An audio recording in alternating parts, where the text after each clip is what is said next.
Everyone, welcome back to Hacky Lessons to go over another lot of cards from set 3 of the One Piece card game, and this time we're going to be looking at the blue cards. If you haven't already, check out the videos I've done on the other colours such as yellow and red, and if you subscribe, still to come will be green and black, but for now we're going to get into blue. And the leader card for blue is Nami, and she's definitely an interesting one.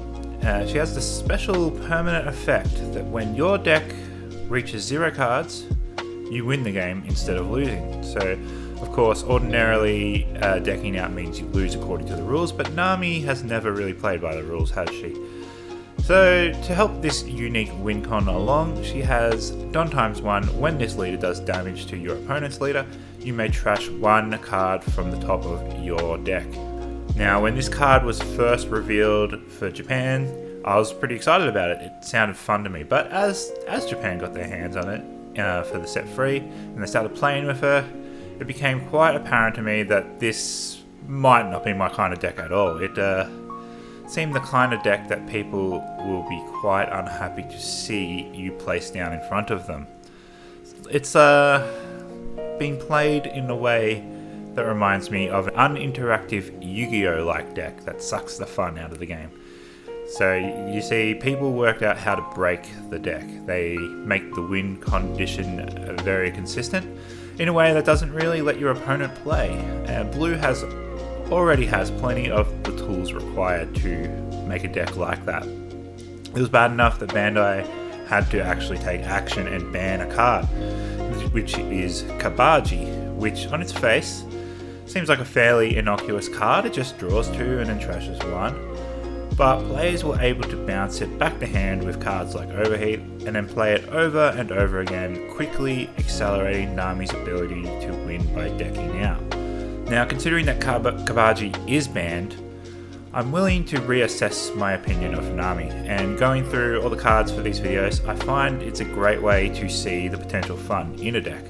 Though of course, most of what was making Nami toxic to play were probably older cards, so the main difference to how Bandai intended for this deck to work compared to how cards like Kabaji were letting players exploit it is that most of the effects to trash cards from the top of your deck involve doing damage to your opponent, so it's still meant to be interactive for them.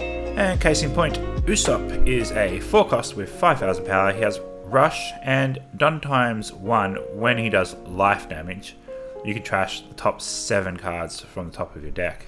Zeph, he's a 5 cost with 6000 power, and just like Usopp, he has when a Don attached and he does a life damage, you trash the top 7 of your deck. And he also has an on-play skill to return a 3 cost or less character from your board to your hand to trash 2 cards from the deck. Balmer is a 4 cost with 5000 power, has the same Don times 1 ability to trash the top 7 after doing life damage, and she also has on KO an effect to trash the top 3 cards of the deck. In addition to those 3 trashing cards when dealing life damage cards, you can sit Gaimon on your board, and he costs 2, has 0 power, but when you deal life damage from any of your other cards, his effect will go off, letting you trash an additional 3 cards, but if you do, he will need to be placed in the trash at that point. Boodle is a 2 cost blocker with 0 power, and on KO trashes the top card of your deck. And there are some event cards that trash cards off the top of your deck as well. So Usopp's Rubber Band of Doom is a 1 cost counter for 2000 power, and that lets you trash the top card of your deck. And Gum Gum Giant Gavel costs 1, has a counter for 4000 power to make up for the cheap Don cost. You must also trash 1 card from your hand, but then you may also trash the top 2 off your deck. And this is a card that's going to be useful in any blue deck. In a lot of ways, I would prefer this with its 1 Don cost over Gum Gum Rain that costs 0. Trashing straight off the deck isn't the only way to thin your deck out though. There's also drawing cards, which is really a preferred way to go. Though most of these cards that do let you draw don't let you gain advantage because they usually make you trash the same amount as you drew. But that can still help you improve your hand and the consistency of the deck, letting you cycle through and find the cards that you need easier. Sanji's Pilaf is a 3 cost event that just draws 2 cards. Very nice. Kaya, she is a 1 cost with 0 power, and on play she just draws you 2 and then trashes 2 from your hand. Sniper King is the secret rare for the set, and he costs 7 Don. He has 6000 power. never misses, and he comes from Sniper Island. And he does have a weird permanent. It doesn't make much sense to me that he also counts as being called Usopp. That's kind of weird because he's obviously Sniper King. And on play, he bounces a 6 cost or less character back to the owner's hand and then draws 2 cards and then trashes 2. And speaking of Usopp, since you are trashing so many cards from the top of your deck, you will often trash cards you would have liked to draw. And while there isn't a way to get anything you want back from your trash, there is a little bit of help in this regard with the Usopp Pirates. So they cost 1, have 0 power, and on play adds up to 1 blue Usopp from the trash to your hand. So you get Sniper King back, even though Usopp is from Syrup Village and Sniper King is obviously from Sniper Island. And once you have thinned your deck down to 20 or less cards, there are a few cards that have effects that start working at that point. So Khan is a 3 cost blocker with 3000 power, but on your opponent's turn, once you're down to less than 20 in deck, he gains an extra 3000 power. Yosaku and Johnny cost 1, and they have 3000 power. Don times 1, once you're down to less than 20, they gain an extra 2000 power, and that's on your opponent's turn as well as yours. Paddy is a 3 cost with 5000 power, and on play, when you're down to less than 20, it bounces a character with a cost of 3 or less back to its owner's hand. And this is a blue deck, so there are more cards that bounce characters back to hand. You got Nojiko, she costs 2, has 0 power, and on play, if your leader is Nami, return an opponent's 5 cost or less back to their hand. 3000 Worlds is a 4 cost event. Activate main to bottom deck a 5 cost or less character.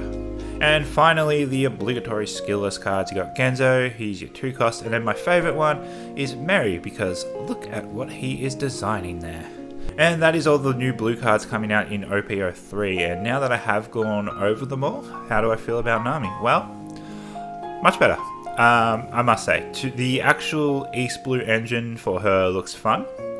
A meta build might not use as much of it and be a bit less fun for both players, but I don't see this being the kind of deck that I will use personally when I want to be competitive, just for that reason, because even when playing to win, I want to have fun, and an uninteractive Yu-Gi-Oh! Like playing style is not really my idea of fun. So when I do build Nami, I will be taking it more the thematic East Blue route, with mostly cards from OP03.